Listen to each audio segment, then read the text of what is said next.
તો આ વિડીયોમાં અધિક માસનો 7મો અધ્યાય સાંભળશું, જેમાં સાંભળશું અધિકમાંથી પુરુષોત્તમ માસ તથા આજની કથા છે તરત દાન મહાપુણ્ય। અધિક માસમાં નિત્ય આ કથા અને અધ્યાય સાંભળવાનો મહિમા છે, જે સાંભળવાથી ભગવાન પુરુષોત્તમ રાય પ્રસન્ન થાય છે, તેની કૃપા પ્રાપ્ત થાય છે। તેની કૃપાથી જીવનમાં સુખ સમૃદ્ધિ આવે છે, જીવનમાં બરકત આવે છે।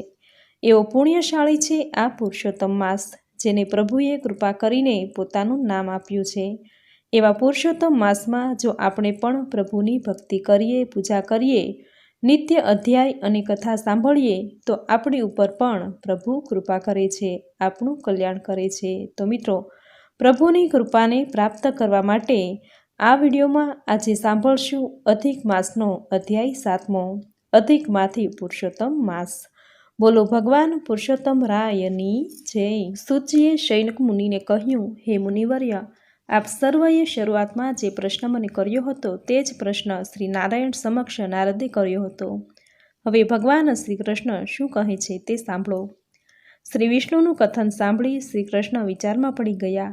તેમણે શ્રી વિષ્ણુને કહ્યું કે આનું દુઃખ એટલું બધું મોટું નથી કે આપ તેનું નિવારણ ન કરી શકો। મારી પાસે તેને લઈ આવવાનું પ્રયોજન ન હતું। શ્રી વિષ્ણુ બોલ્યા, હે કૃપાળુ કૃષ્ણ, આપે આ કેવી વાત કરી? મારાથી મટે તેવું તેનું દુઃખ હોત તો ક્યારનું મટાડી દીધું હોત। એનું દુઃખ તો મહાકષ્ટે પણ મટે તેવું નથી। વળી આપ પર દુઃખ ભંજક છો, કોઈને દુઃખી જોઈ શકતા નથી। આપના શરણે આવેલો રડતો હોય તે હસતો જાય છે।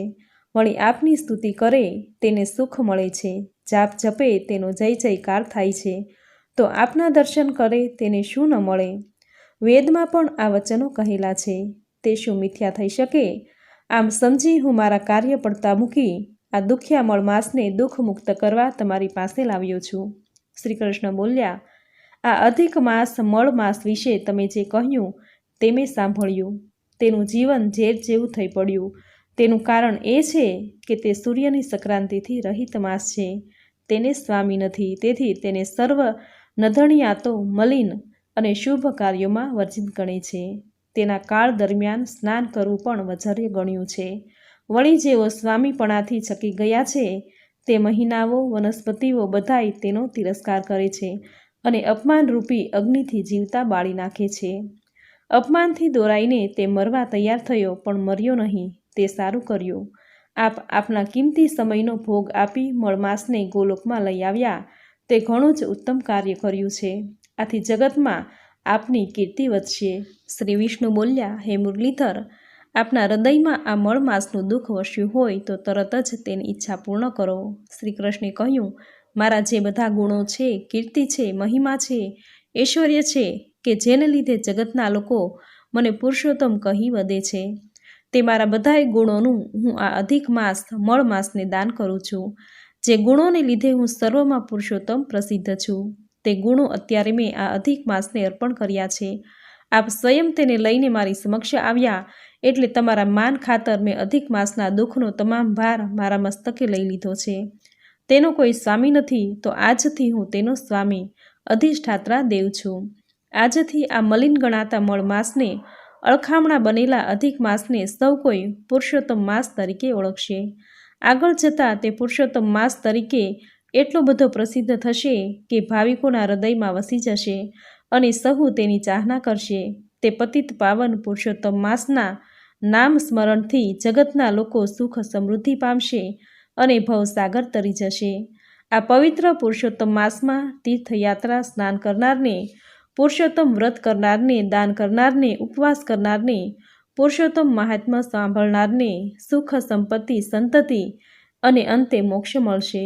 આ અધિક માસને પુરુષોત્તમનું બિરુદ આપી મેં મારા સમાન ગણ્યો છે, એટલે તે તમામ મહિનાઓનો અધિપતિ ગણાશે।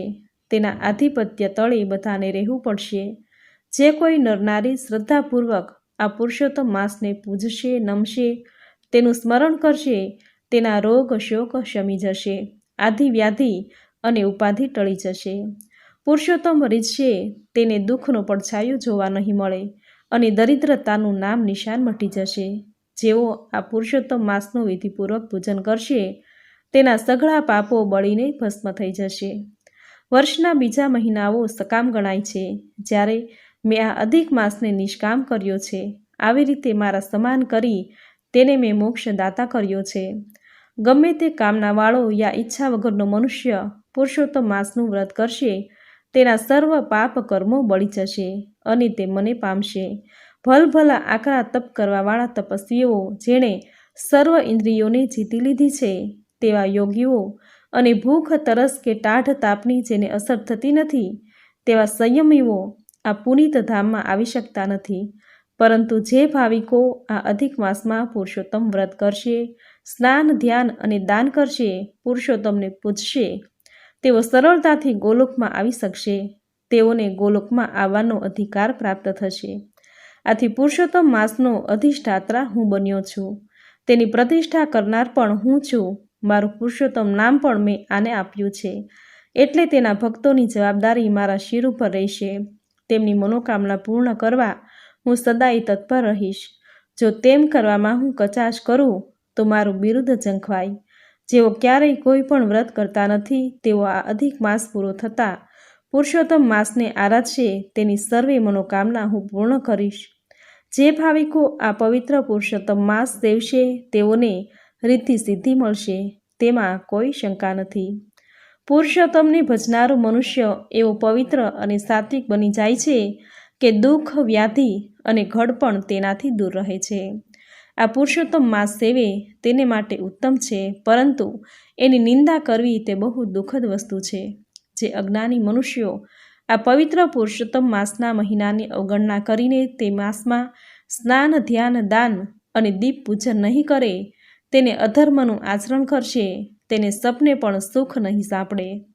આ અધિક માસ દર ત્રીજે વર્ષે આવે ત્યારે ભાવિકોએ તે માસમાં રૂઢી રીતે ધર્મ કરવો, શક્તિ પ્રમાણે દાન કરવું, જેથી અંતે સદગતિ થશે. તેનાથી ઉલટું આચરણ કરનારનો નર્કમાં વાસ થશે. વળી સ્ત્રીઓ માટે આ પાવન પુરુષોત્તમ માસ અતિ ઉત્તમ છે.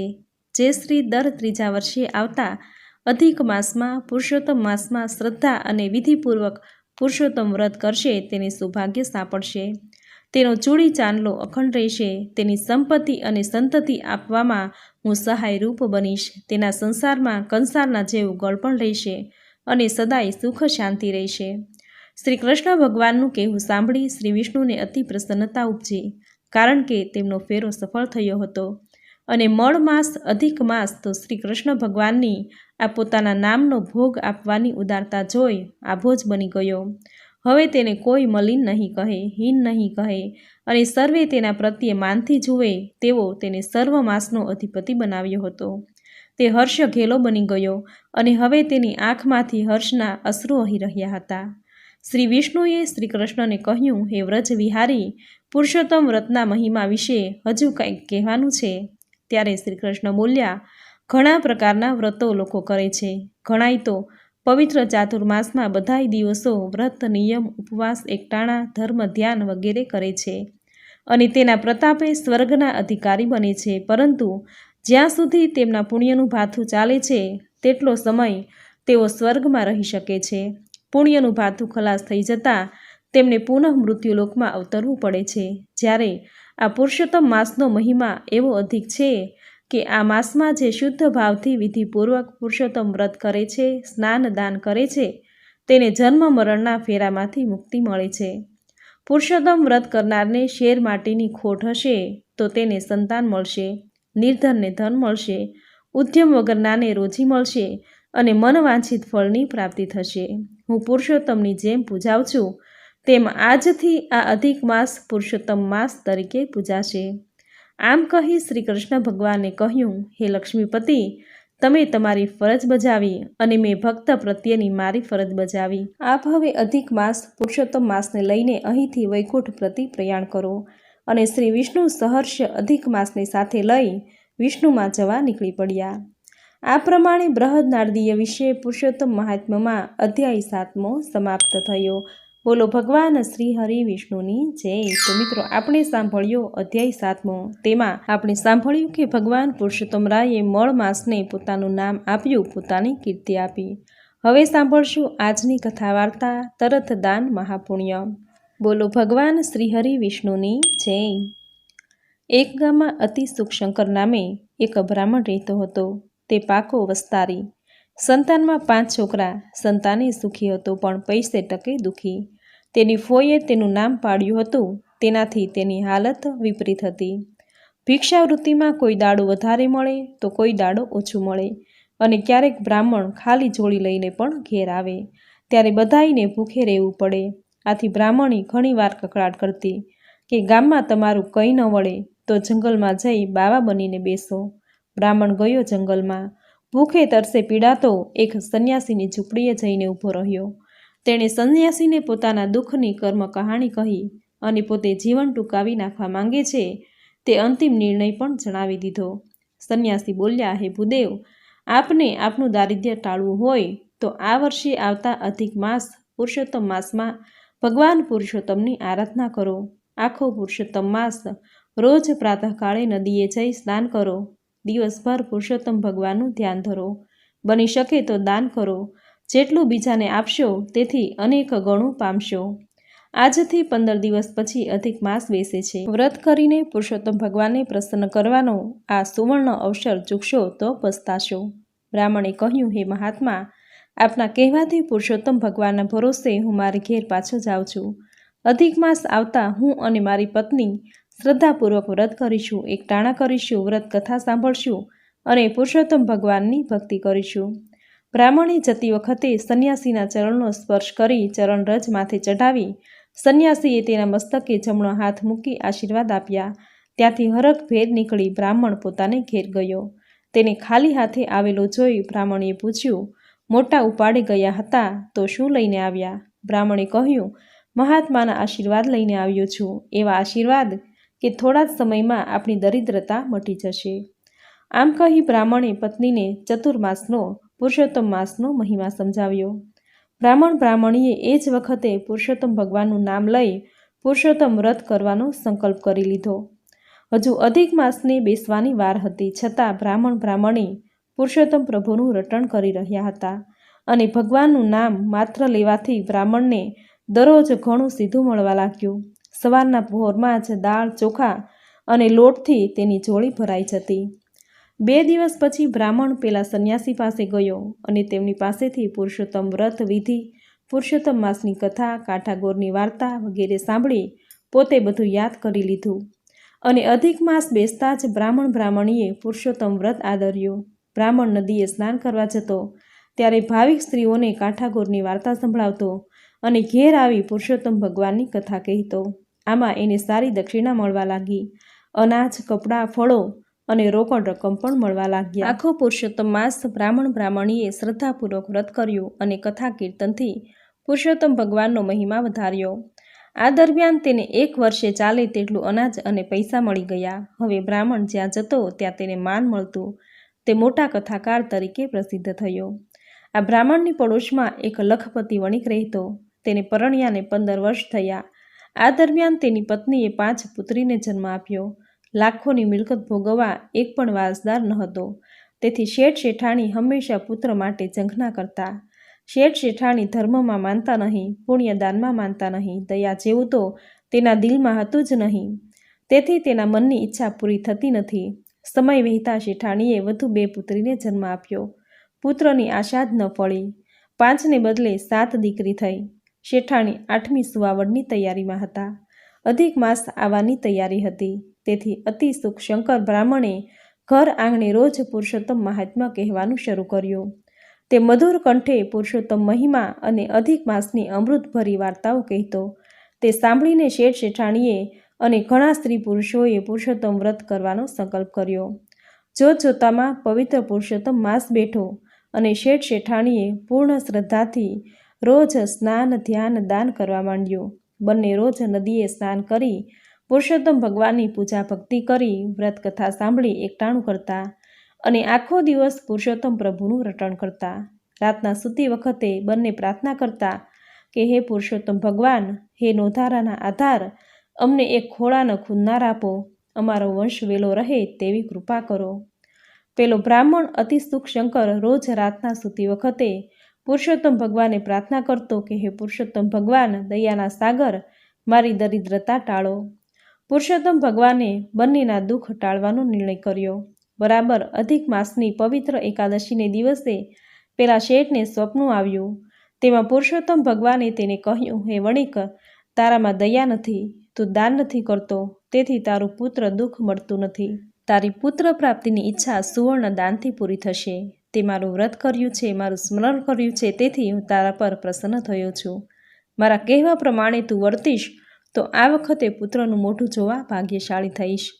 શેઠે તેમ કરવા કબૂલ્યું. એટલે ભગવાને કહ્યું કે પૂનમને દિવસે તારી પત્ની એક પુત્રને જન્મ આપશે.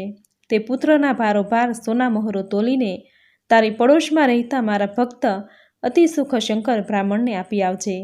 સપનાની વાત શેઠને યાદ રહી ગઈ. તેમણે વિચાર્યું કે જો આ વખતે શેઠાણી પુત્રને જન્મ આપે તો તેના ભારોભાર સોના મહોરો તોલીને પડોશી કથાકાર બ્રાહ્મણને આપવી. પૂનમને દિવસે ખરેખર શેઠાણીએ રૂપાળા પુત્રને જન્મ આપ્યો અને શેઠના આનંદની અવધિ ન રહી. તેણે છોકરાના ભારોભાર સોના મહોરો તોલી અતિ સુખ શંકર બ્રાહ્મણને આપી અને પોતાના સપનાની હકીકત સંભળાવી. આથી બ્રાહ્મણને અતિ હર્ષ થયો. પુરુષોત્તમ વ્રતના પ્રભાવથી બંનેના દુઃખ દૂર થઈ ગયા. હે પુરુષોત્તમ ભગવાન, તમે બ્રાહ્મણ અને વણિકને દુઃખ મુક્ત કર્યા, તેવું તમારું આ પુરુષોત્તમ વ્રત કરનારની વ્રતની કથા વાંચનાર, સાંભળનાર, કહેનારને સૌને ફળજો, સૌની મનોકામના પૂર્ણ કરજો. જય પુરુષોત્તમ ભગવાન. તો મિત્રો, આપણે સાંભળ્યો અધિક માસનો અધ્યાય 7મો તથા આજે સાંભળવાની કથા વાર્તા તરત દાન મહાપુણ્ય. અધિક માસમાં નિત્ય ભગવાનની કથા સાંભળવાનો મહિમા છે, જે સાંભળવાથી ભગવાન પુરુષોત્તમ રાય પ્રસન્ન થાય છે, તેની કૃપા પ્રાપ્ત થાય છે. તેની કૃપાથી જીવનમાં સુખ સમૃદ્ધિ આવે છે, જીવનમાં બરકત આવે છે. એવો પુણ્યશાળી છે આ પુરુષોત્તમ માસ. અધિક માસમાં જે સ્ત્રી સૌભાગ્ય, સંતાન અને સુખની ઈચ્છાથી, સંતાનની ઈચ્છાથી આ પુરુષોત્તમ માસમાં ભગવાન શ્રી નારાયણની પૂજા કરશે, સ્નાન દાન કરશે, તેને પ્રભુ સ્વયં સૌભાગ્ય, સંતતિ અને સંપત્તિની પ્રાપ્તિ કરાવશે. તેવું પુણ્યશાળી આ પુરુષોત્તમ માસ છે. આથી દરેક ભાવિક ભક્તોએ અધિક માસમાં નિત્ય ભગવાન પુરુષોત્તમ રાયની કથા અને અધ્યાય સાંભળવા જોઈએ, જે સાંભળવાનો મહિમા છે. તો મિત્રો, આ વિડીયોમાં અધિક માસનો અધ્યાય 7મો તથા આજે સાંભળવાની વાર્તા તમે પૂરી શ્રદ્ધાથી સાંભળી, જે સાંભળવી તમને જરૂર ગમી હશે. તો વિડીયોને લાઇક કરી કોમેન્ટમાં જય પુરુષોત્તમ રાય જરૂર લખજો. ચેનલ પર નવા છો તો ચેનલ સબસ્ક્રાઈબ કરી બાજુમાં બેલ આઇકન પ્રેસ કરી દેજો, જેથી આપણા આવનાર દરેક નવા વિડીયોની નોટિફિકેશન તમને મળતી રહે. તો ફરી મળીશું આવી જ નવી ધાર્મિક માહિતી, નવી ધાર્મિક કથા સાથે. ત્યાં સુધી આપ સૌને મારા જય શ્રી કૃષ્ણ.